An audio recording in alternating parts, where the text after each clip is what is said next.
입사한 지 2년째쯤 지난 어떤 한 사원에게 회사 이사님이 먼저 식사를 제안합니다. 아주 비싸고 조용한 단둘이 만날 수 있는 식사 장소에서 식사를 하는 중에 이사님이 이렇게 말합니다. 요즘에 업무 능력도 참 좋고 점점 우리 회사에서는 없으면 안 되는 사람이야. 거듭거듭 칭찬을 합니다. 그러다가 이렇게 조금 칭찬을 하다가 말을 이었는데, 우리 회사가 선교사님을 후원하는 거 알지? 우리가 교회 많이 돕는 거 알지? 그런데 이 일을 조금 편하게 하려고 하는데 라고 하며 말을 꺼내고 한참을 뜸을 들입니다. 뜸을 들이다가 아주 충격적인 이야기를 하는데, 그래서 우리가 장부를 2개 만들려고 하는데 이 장부를 맡아서 해줄 수 있겠어? 입사 후에 회사 생활이 참 즐거웠던 그 사람은 그 이유가 교회를 많이 돕는 기독교 기업이었고, 사장님을 포함한 모든 직원들이 다 기독교인이었기 때문에 일을 하며 참 많이 배우고 또 힘이 되었습니다. 그런데 이중장부라는 말을 듣고 순간 그는 이건 아닌데? 근데 진짜 우리 회사에서 이중장부를 만드나? 라는 생각을 하는데, 어디선가 모르게 속삭이는 소리가 하나 들려옵니다. 이제 둘째도 태어나는데 이거 못한다고 하면 날 자르겠지. 교회와 선교사님을 돕는 일이니까 좋은 일이지. 이렇게 하면 하나님이 좋아하시지 않을까라는 아주 자그마한 목소리가 들려왔습니다. 뭔가 해서는 안 될 일을 차분하고 담담하게 유혹하는 이런 목소리가 들릴 때 혹시 여러분이라면 어떻게 하시겠습니까? 이거 실제로 있는 일 아니고 제가 그냥 지어낸 이야기인데, 여러분이라면, 여러분들이 이런 상황에 계신다면 여러분들은 어떻게 하시겠습니까? 저와 여러분에게도 이런 종류의 유혹이 있지 않습니까? 살아가면서 우리가 다양한 유혹 앞에 서지만 우리가 쉽게 다른 사람들에게 나 이런 유혹 때문에 어떻게 해야 될지 모르겠어 라고 말하기가 참 어렵습니다. 내가 유혹을 받는다는 어떤 말을 꺼내는 건 내가 뭔가 그리스도인으로 부족한 모습이 있는 나의 치부를 드러내는 것이고, 내가 죄 때문에 이렇게 갈팡질팡 유혹받는다는 말을 하는 것은 내가 아직도 조금 덜 된 그리스도인이라는 것을 스스로 크게 소리치는 것 같기 때문입니다. 그래서 저와 여러분, 말은 하지 않아도 유혹이 다 있는데 누구 하나 나 이런 유혹에 빠졌다라고 쉽게 말하는 사람은 잘 없습니다. 정말 그렇습니까? 여러분들 한 번도 유혹이 없이, 삶의 유혹이 없이 살아가십니까? 있기는 있는데 부끄러운 일이니까 그 유혹을 내 속으로 숨겨버립니다. 그렇게 숨기다 보면 우리가 이 유혹이라는 것을 제대로 다룰 수도 없고, 또 이 유혹을 당할 때 기도해달라고는 부탁을 다른 사람에게 할 수 없다 보니까 혼자만 알고 있으면 어떻게 되냐면 적당히 타협합니다. 적당히 그것과 결탁합니다. 아주 쉽게 그것과 손잡고 유혹에 홀라당 넘어가 버립니다. 그래서 오늘 말씀을 통하여서 우리가 유혹 당하기는 당하는데, 당한다고 쉽게 얘기할 수 없으니 또 하나님 말씀을 들으며 유혹을 이겨낼 수 있는 그 방법 함께 나누고 또 이겨내는 저와 여러분들의 되기를 주님의 이름으로 소원합니다. 오늘 저희가 함께 읽은 이 본문은 예수님께서 광야에서 시험, 그러니까 다른 말로 하면 유혹받는 장면이십니다. 1절 말씀해 보시면 그때에 예수께서 성령에 이끌리어 마귀에게 시험을 받으러 광야로 가사라고 합니다. 예수님께서 혼자 결정하시고 광야로 가신 것이 아닙니다. 성령에게 이끌리어 가셔서 시험하는 자, 조금 더 정확하게는 유혹하는 자, 사탄 마귀에게 유혹을 받으십니다. 그렇기 때문에 우리가 이 유혹을 생각할 때 제일 중요하게 생각해야 되는 것은 내 욕심 때문에 일어나는 유혹이 아니라는 겁니다. 저와 여러분이 가지고 있는 욕심 때문에 뭔가 발생하는 유혹이 아니라 예수님이 하나님의 아들이시기 때문에 당하는 유혹입니다. 3절과 6절에 이렇게 나와 있습니다. 내가 만일 하나님의 아들이거든, 내가 만일 하나님의 아들이 맞으면 이라고 마귀가 유혹을 하는데, 이전에 3장에 이어지는 그 충분한 말씀을 보시면 하나님의 아들이 더 집중되어서 볼 수 있습니다. 3장에 어떤 일이 일어났습니까? 예수님께서 세례 요한으로부터 세례를 받으셨습니다. 그리고 하늘에서부터 이런 소리가 들립니다. 이는 내 사랑하는 아들이요 내가 기뻐하는 자다. 그 전까지 사람들이 보기에 예수님은 그냥 요셉의 아들 목수였습니다. 근데 세례를 받으시고 하늘에서부터 예수님을 뭐라고 부르냐면 하나님의 아들이라고 부른 그때에 이제 성령에 이끌려 광야로 시험바다로 가십니다. 하나님의 아들이 되었으니 사탄 마귀가 나타나서 하나님의 아들로서 시험합니다. 지금까지는 하나님의 그 인정을 받은 아들이 아니었다면 이제 하나님의 아들이 되는 그 세례 이후에 하나님의 일을 하려고 하는 그 하나님의 아들에게 유혹을 하고 있습니다. 첫 번째 유혹은 3절에 나와 있습니다. 시험하는 자가 예수께 나와 이르되 내가 만일 하나님의 아들이거든 명하여 이 돌들로 떡덩이가 되게 하라라고 합니다. 하나님의 기쁨이 되는 아들에게 하나님의 아들이라는 그 대전제를 가지고 유혹합니다. 사람은 음식물을 먹어야 살 수 있습니다. 사람은 식욕이 엄청 중요합니다. 먹지 못하면 눈이 핑핑 돌고 쓰러져 죽을 수밖에 없습니다. 그런 것을 가지고 유혹하며 단순히 어떤 배고픔으로 만족하는 것이 아니라 우리의 육신을 만족하는 유혹으로 이어지게 합니다. 유혹하는 자, 사탄 마귀가 유혹할 때 여러분 뭔가 아주 크게 나쁜 일로 유혹한다고 생각하시면 그거는 큰 착오입니다. 유혹은 우리가 해도 될 법한 일로 합니다. 지금 마귀가 하는 유혹은 이렇습니다. 광야에 나가서 예수님께서 배가 고프시고 줄이시고 하나님의 아들 일을 하러 가셔야 되니까 자, 네가 하나님의 아들이니까 이 돌들을 떡들로 되게 해서 먹고 힘을 내서 하나님의 일 해야지. 너 하나님의 아들이니까 하나님의 일 하려면 먹어야 되지 않겠어? 그렇게 말하고 있는 겁니다. 그리고 이 말뜻 가운데 이런 것도 담습니다. 돌들을 떡들로 만들어서 먹어봐. 너 하나님께서 이것도 못 먹게 하시는 거야? 너 하나님 일하려고 하려면 힘이 있어야 되는데 먹어야 되는데 하나님이 이것도 이 정도도 못 먹게 하시냐? 하나님 하려면 좀 먹어야 되는 거 아니냐? 먹어야 되는 거 아니냐라고 하며 하나님의 아들도 계속 건드리면서 살살살 유혹하고 있습니다. 그러나 이 유혹은 사람이 처음 당했던 유혹과 참으로 비슷합니다. 하나님 말씀에 불순종하게 하는 유혹이기 때문입니다.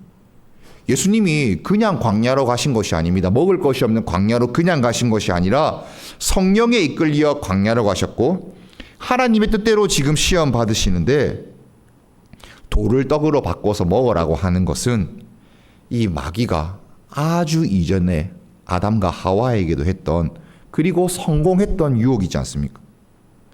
선하게 알게 하는 나무의 열매를 정녕 하나님이 먹지 말라고 하셨어 라고 하며 은근하게 해도 될 법하게 유혹하는 이 사탄 마귀의 이 유혹, 지금 하나님의 일을 하려고 하는 하나님의 아들에게 닥쳐진 유혹입니다. 그런데 예수님은 아담과는 다르셨습니다. 이제 이 유혹을 이기십니다.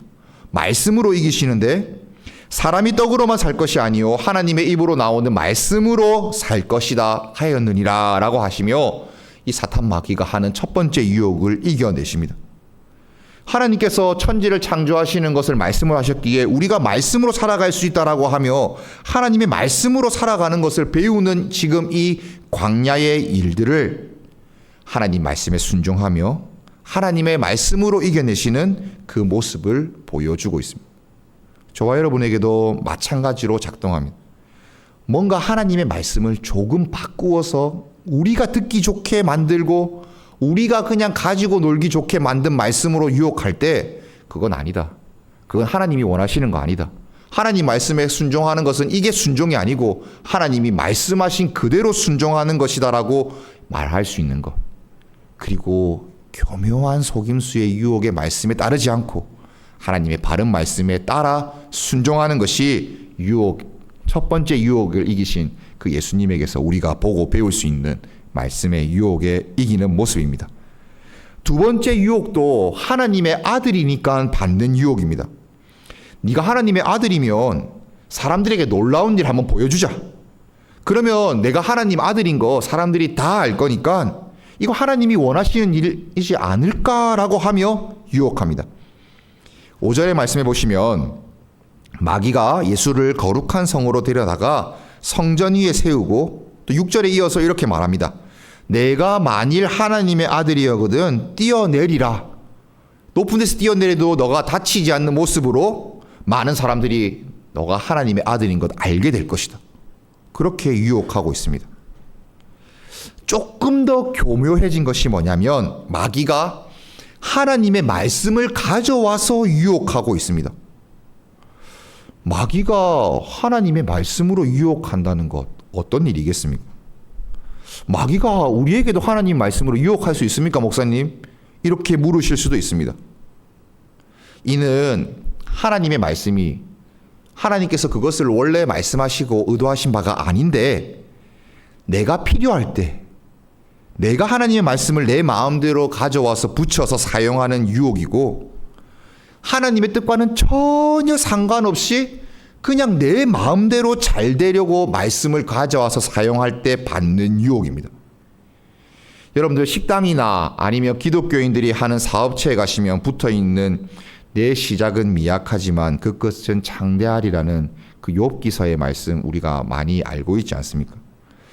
혹시 여러분들이 사업체에 붙여 놓으셨으면 제가 너무 심하게 얘기하는 것일 수도 있을 것 같지만 실상 이 말씀은 하나님이 사람에게 주시는 말씀이라기보다는 욥의 친구가 욥이 인생 최대의 고비에 있을 때 와서 약간 그를 정죄하며 약간은 비아냥이 섞인 그 마음으로 한 말인데 우리가 그 끝에 창대하리라는 이 말이 좋아서 그런지 많이 붙여 놓았습니다.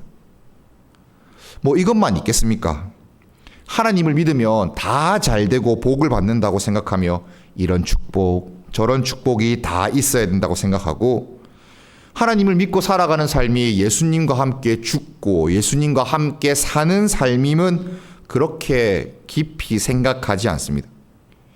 예전에 한창 한국교회에 뜨거웠던 삼박자 축복이 있습니다. 뭐 이렇게 얘기하면 삼박자 축복 우리가 이제 아닌 것도 알고 옛날 이야기라고 생각하실 수도 있지만 많은 그리스도인들이 꼭 삼박자는 아니더라도 축복에 아주 집중하여 우리의 기본적인 믿음을 쌓아 올리고 있습니다. 예수님 잘 믿으면 영원 구원의 복도 받고 물질의 복도 받고 건강의 축복을 받는다라고 생각합니다.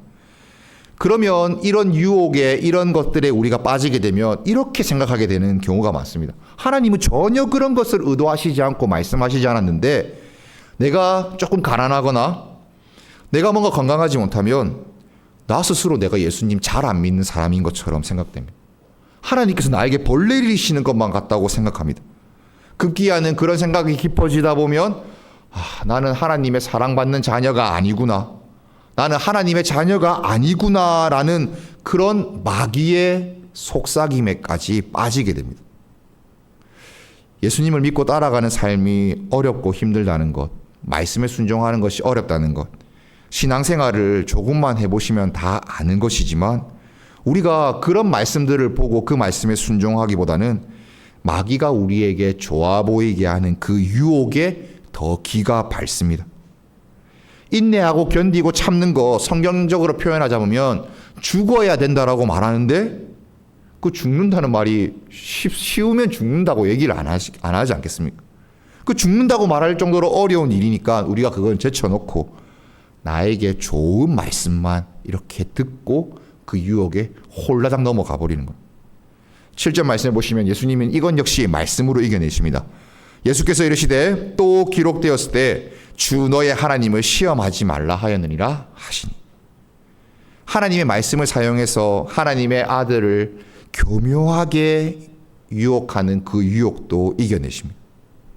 사랑하는 성도 여러분, 여러분들이 어떤 말씀을 가지고 하나님의 일들을 감당하려고 하실 때 그것이 정말 내 뜻이 맞는지 하나님의 뜻인지 우리가 정말 깊이 돌아보고 하나님을 시험하지 않는 자리에 나아가기를 축복하고 소원합니다. 세 번째 유혹입니다. 하나님의 아들이거든 이라는 그 말이 이제 더 이상 안 통한다고 생각한 사단 마귀는 하나님의 아들이란 말을 직접적으로는 하지 않지만 그냥 바로 직접적으로 하나님의 아들, 그러니까 하나님과 아들 되는 그 관계를 깨뜨리려고 합니다. 8절과 9절 말씀입니다. 마귀가 또 그를 데리고 지극히 높은 산으로 가서 천하만국과 그 영광을 보여 이르되 만일 내게 엎드려 경배하면 이 모든 것을 내게 주리라 라고 합니다. 자, 하나님 버려라. 하나님과 아버지 아들의 관계 끊어버려라. 나에게 절하고 나에게 수하로 들어오면, 나에게 경배하면 이 모든 것 다 줄게. 왕으로 만들어 줄게. 권세 줄게 라고 합니다. 그런데 이런 유혹은 예수님께서 이 세상의 모든 권세를 가지신 왕이신 것 당연한 일이고, 사실 왕이시기 때문에 마귀에게 절하지 않아도 누려지는 그 모든 것입니다. 그런데 왜 이 권세를 주겠다, 왕이 되게 하겠다라는 말이 유혹이냐면 그 방법이 마귀의 방법, 세상의 방법이기 때문입니다. 예수님께서 왕이 되시는 방법은 십자가에서 죽으셔야 되고 부활하셔서 이 모든 세상의 왕이 되시고 권세를 가지셔야 되는데, 마귀에게 절하는 방법은 마귀의 방법이고 아주 쉽고 편하고 누구나 가고 싶어하는 그 길의 방법이기 때문입니다. 예수님께서 공생애를 통하여서 왕이 되시는 그 길, 얼마나 힘들고 어렵고 처참하고 비참하고 치욕과 수모를 당하는 길입니까? 그러나 지금 마귀에게 엎드려 절 한번 하면 너무 편합니다. 피 흘리지 않아도 됩니다. 채찍 맞지 않아도 됩니다. 십자가에서 피 흘리며 고통당하며 죽지 않아도 됩니다. 하지만 예수님이 걸어가셔야 하는 길은 협착하고 좁은 길이었습니다. 마귀는 이 길을 버리고 자기의 길로 걸어가자고 유혹하는 겁니다.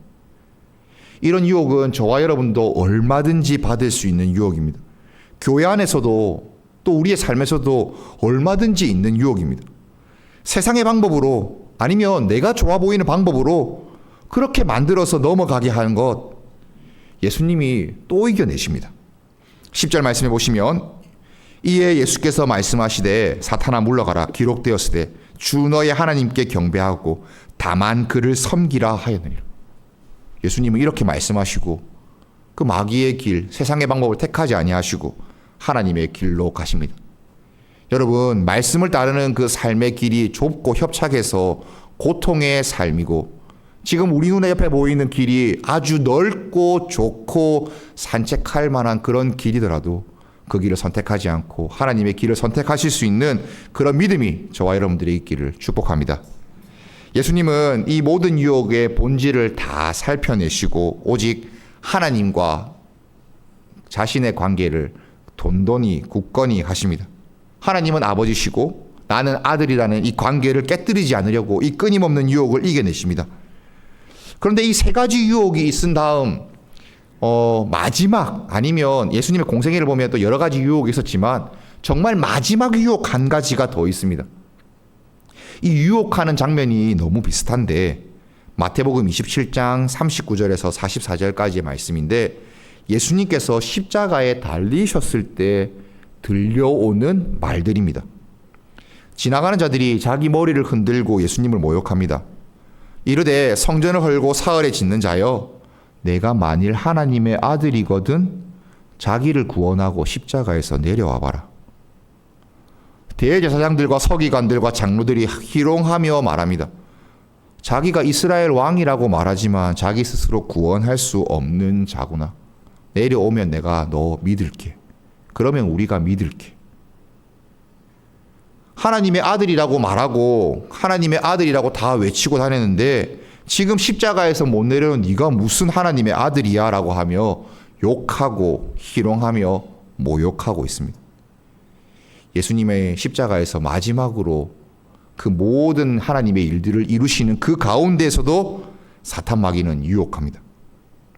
예수님 분명 하나님의 아들이 맞습니다. 그래서 지금 이 고통의 십자가, 겟셋마네 동산에서 피를 흘리시면서까지 기도하는 그 열심으로 기도해서 지금 지고 계시는데 그 마지막까지 내려와 봐라. 그 십자가 포기하고 내려오면 내가 너 믿을게라고 끝까지 유혹하고 있습니다.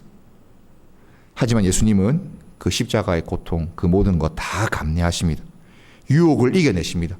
그 모든 유혹을 끝내 물리쳐 내십니다. 예수님께서 이렇게 십자가에서 물려쳐 내신 그 유혹의 그 승리의 그 모든 은혜를 지금 저와 여러분은 하나님의 아들로 누릴 수가 있습니다. 저와 여러분들에게도 분명히 유혹이 있습니다. 그 유혹을 대할 때 우리가 승리할 수 있는 이유는 예수님께서 십자가에서 끝까지 하나님의 뜻에 순종하시며 그 유혹을 이겨내셨기 때문에 가능한 일입니다. 사랑하는 성도 여러분, 예수님께서 당하신 하나님의 아들이거든 이라고 하며 하는 이 유혹, 저와 여러분들이 하나님의 아들로 살아가면 어쩔 수 없이 저와 여러분들에게 있을 수밖에 없는 유혹입니다. 방법이야 예수님이 당하신 그 것과는 조금 다를 수 있지만 유혹하는 자의 목적은 똑같습니다. 그냥 죄를 좀 지어라. 그냥 조금 그냥 나쁘지 조금 해라. 뭐 이런 것이 아니라 저와 여러분이 하나님의 자녀가 된 것을 깨뜨리고 하나님과의 관계를 점점 더 멀어지게 하려고 하는 그런 유혹입니다. 우리가 하나님 자녀이기 때문에 유혹받습니다. 속삭입니다. 하나님과의 우리 관계를 깨뜨리려고 합니다. 너 하나님 자녀 맞아? 그러면 너 인생 그 정도면 안 되지. 하나님께서 우리에게 선하고 좋은 것 모든 것을 다 허락하심에도 불구하고 조금 없는 그것으로 우리를 하나님을 불신하게 만들고 멀어지게 만듭니다. 하나님의 말씀으로 살아가려고 애를 씁니다. 그런데 우리의 눈을 어둡게 하고 우리의 판단을 흐트립니다. 어떤 말씀이 주어졌을 때 그 말씀을 내가 원하는 대로 나만을 위하는 대로 그렇게 읽고 생각하게 만듭니다. 자, 말씀에 그렇게 나와 있지. 이게 다 맞아. 다른 사람들이 어떻게 사는 것들 생각하지 말고 예수님께서 당하시는 고난도 생각하지 마. 그냥 우리는 행복하고 사랑받고 잘되고 최고가 되고 그렇게 되면 되는 거야 라는 그 말만 합니다. 다른 사람들을 돌아보고 예수님의 고난을 생각하고 함께 지어져 가는 것에 대한 그 하나님의 말씀은 생각도 나지 않게 합니다. 세상의 방법으로 살아가도록 유혹합니다. 하나님의 뜻을 따라 살아가는 일은 지루하고 어렵고 힘들고 인내가 필요하고 답답한 일로만 생각해버리게 만듭니다. 말씀을 배우고 참고 인내하는 것, 그것은 아무런 가치가 없는 일처럼 만들어버립니다. 좋은 게 좋은 거 아닙니까? 하나님께 영광 돌리려면 그 정도 해가지고 되겠냐? 더 이렇게 해가지고 이렇게 해야지. 이왕 할 거면 좋은 방법들 많잖아. 편한 방법들 많잖아. 이렇게 해서 하나님께 영광 돌리면 더 좋지 않겠어라고 하며 우리에게 하나님의 방법이 아닌 세상의 방법으로 살아라고 끝까지 유혹합니다. 하나님의 자녀이신 성도 여러분, 하나님의 자녀라면 이런 유혹을 받을 수밖에 없지만 또 하나님의 자녀라면 우리는 하나님의 뜻대로 이것을 이겨내야 합니다. 하나님의 뜻에 순종하여서 유혹을 이겨낼 수 있는 방법은 우리 주님이신 예수님께서 보여주신 방법입니다. 힘들고 어렵지만 묵묵히 그 말씀에 순종하시며 다른 사람들의 치욕과 모욕과 수욕을 다 이겨내시며 나아가십니다. 말씀을 해주십니다. 정말 감사한 것은 말씀해 주십니다. 말씀해 주셔서 우리에게 말씀을 듣고 이겨낼 수 있도록 도와주십니다. 여러분, 그렇게 살아갈 마음이, 믿음이 있으십니까? 참 어렵고 힘듭니다. 저도 압니다. 목사라고 유혹 안 당하는 거 아니지 않습니까? 사람이면 다 당하는 유혹은 마찬가지입니다. 저도 뼈저리게 어려워서 너무 어렵다라고 생각하고 이거 어떻게 하지라는 그냥 답답한 마음만 있을 때도 많습니다. 그래도 저와 여러분이 하나님의 자녀라면, 이미 그렇게 되었다면 어쩔 수 없습니다. 해야 됩니다. 할 수밖에 없습니다. 해내시기를 주님의 이름으로 축복합니다. 하나님께서 기뻐하시고 사랑받는 자녀로 우리보다 먼저 걸어가신 그 예수님의 걸음을 기억하시고 여러분, 예수님을 따라갑시다. 예수님께서 따라가신 그 길, 우리에게 말씀해 주신 그 길이 마태복음 16장 24절 말씀에 잘 나와 있습니다. 이 말씀을 우리가 유혹을 이겨내고자 하는 그 믿음으로 고백하는 말씀으로 한번 같이 읽도록 하겠습니다. 마태복음 16장 24절 말씀입니다. 함께 읽겠습니다. 이에 예수께서 제자들에게 이르시되 누구든지 나를 따라오려거든 자기를 부인하고 자기 십자가를 지고 나를 따를 것이니라. 아멘. 자기를 부인하고 자기 십자가를 지시고 자기에게 당해진 그 모든 유혹을 주님을 따르며 이겨내시는 저와 여러분 되기를 유혹을 먼저 이겨내신 우리 주님의 이름으로 축복하며 소원하며 기도합니다. 아멘.